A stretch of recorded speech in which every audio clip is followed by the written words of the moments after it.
नहीं, ये क्योंकि समाजवादी पार्टी ने जो गठबंधन किया है, किसी ऐसे गठबंधन साथी को नहीं लिया है जिसपे बहुत ज्यादा आरोप लग रहे हों। सुन लो अखिलेश यादव, मुझे तुमसे कोई सर्टिफिकेट की जरूरत नहीं है।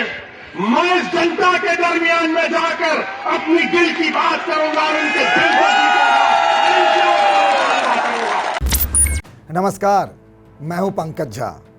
आप मेरे साथ देख रहे हैं ऑफ द रिकॉर्ड। आप सबको नए साल की बहुत बहुत शुभकामनाएं, यानी हैप्पी न्यू ईयर। और हैप्पी न्यू ईयर यूपी में जो लोग अभी जुटे हुए हैं चुनाव प्रचार में।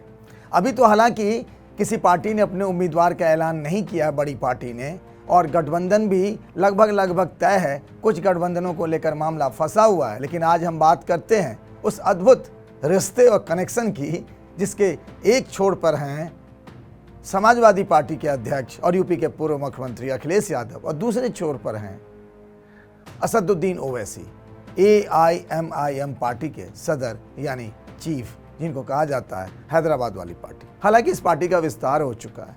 बिहार में भी विधायक हैं, महाराष्ट्र में भी हैं, सांसद भी हैं। अब ये जो कयास लग रहे थे कि असदुद्दीन ओवैसी और अखिलेश यादव के बीच में क्या कोई गठबंधन हो सकता है, और क्या सचमुच में ये दोनों गठबंधन करना भी चाहते थे, आज हम इसी बात की चर्चा करेंगे। और सबसे ज़्यादा हमारा फोकस होगा कि क्या सचमुच में ओवैसी और अखिलेश यादव के मन में कहीं से ऐसा था कि हाथ मिला लिए जाएं, दोनों की ताकत बढ़ जाए। क्योंकि कहते हैं कि जब उंगलियां मिलती हैं, मुट्ठी बनती है, तो ताकत बढ़ती है। और अखिलेश यादव, अगर मान लीजिए मुट्ठी है ना, एक समाजवादी पार्टी, एक ओम प्रकाश राजभर, एक जयंत चौधरी, एक कृष्णा पटेल और संजय चौहान, तो इसमें एक और जुड़ जाते असदुद्दीन ओवैसी। पर ऐसा हो न सका, क्योंकि ऐसा होता भी नहीं। ऐसा ना तो अखिलेश चाहते थे, ना ही असदुद्दीन ओवैसी चाहते थे। हाँ, ओवैसी की इच्छा ज़रूर ये थी कि कुछ दूसरी पार्टियों के साथ गठबंधन कर लें, और फिर जैसा करिश्मा उन्होंने बिहार में किया था कुछ पार्टियों के साथ गठबंधन करके और 5 विधानसभा सीटें जीतकर, वैसा ही वो यूपी में भी कर ले। हालांकि उन्होंने ये बात कही थी कि वो बीजेपी और कांग्रेस को छोड़कर किसी भी पार्टी के साथ गठबंधन करने को तैयार है। अखिलेश यादव से मैंने ही सवाल पूछा, और इंटरव्यू के बिल्कुल आखिर में हमने ये सवाल पूछा कि क्या असदुद्दीन ओवैसी की पार्टी के साथ आप समझौता करना चाहते हैं। क्योंकि ओम प्रकाश राजभर ने ये बात कही थी। वही ओम प्रकाश राजभर पीली गमछी लगाकर आजकल हमेशा, अधिकतर हम कह सकते हैं कि अखिलेश यादव के अगल बगल खड़े दिखते हैं, उनके रोड शो से लेकर उनके प्रेस कॉन्फ्रेंस तक में। जब ओम प्रकाश राजभर ने ये बात कही थी तो मुझे लगा कि सीधे सीधे हम डायरेक्ट ही पूछ लें अखिलेश यादव से। ये इधर उधर टोपी घुमाने का तो कोई मतलब नहीं है। अखिलेश यादव ने कहा उन पर कई तरह के इल्ज़ाम हैं। किन पर? ओवैसी पर, और ऐसे नेता से हम गठबंधन नहीं करना चाहते। और शायद असदुद्दीन ओवैसी को अखिलेश यादव के इसी बयान का इंतजार था।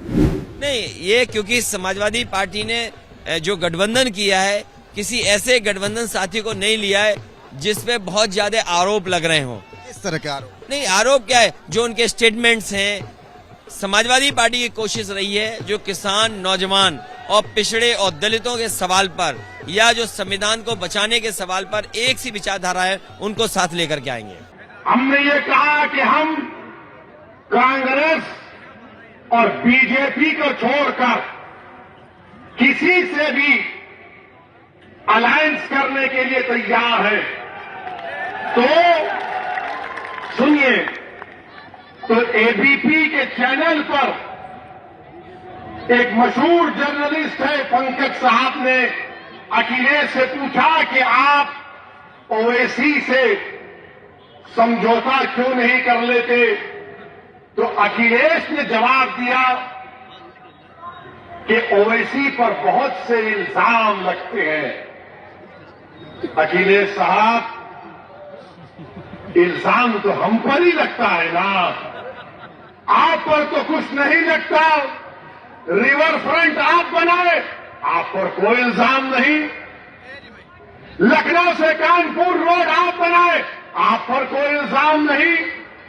आपने सब कुछ किया, आपके 10-10 उंगलियां घी में थी, मगर आजम पर इल्जाम लगा बकरी चोरी का और भैंस चोरी का।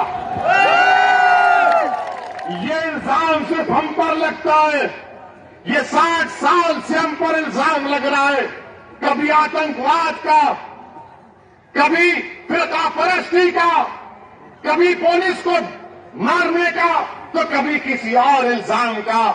अखिलेश यादव साहब इल्जाम तो भारत के मुसलमानों के मुकद्दर का हिस्सा बन चुका है। अब हम इल्जामात की फिक्र नहीं करेंगे। सुन लो अखिलेश यादव, मुझे तुमसे कोई सर्टिफिकेट की जरूरत नहीं है। मैं इस जनता के दरमियान में जाकर अपनी दिल की बात करूंगा और उनके दिल को जीतूंगा।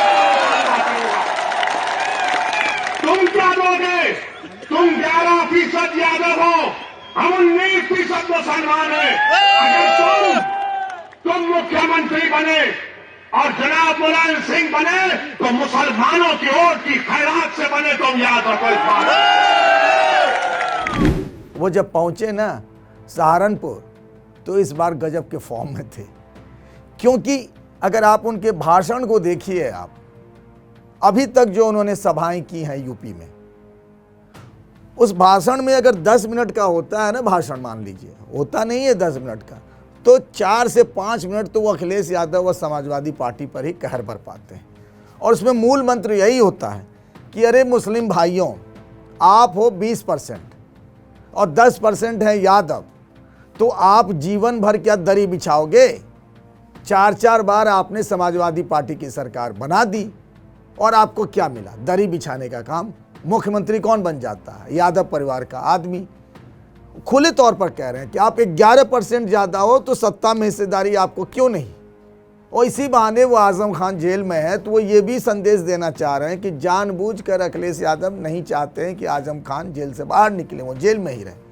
अब जैसे ही अखिलेश ने मना किया, असदुद्दीन ओवैसी का ना टॉनिक बढ़ गया है।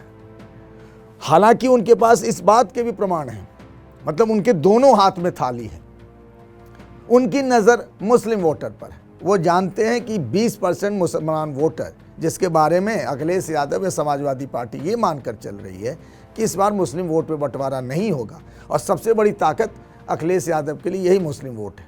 उसी वोटरों को वो समझाने में लगे हैं कि भैया ये अखिलेश यादव आपकी नेचुरल चॉइस नहीं है, नेचुरल चॉइस ओवैसी है।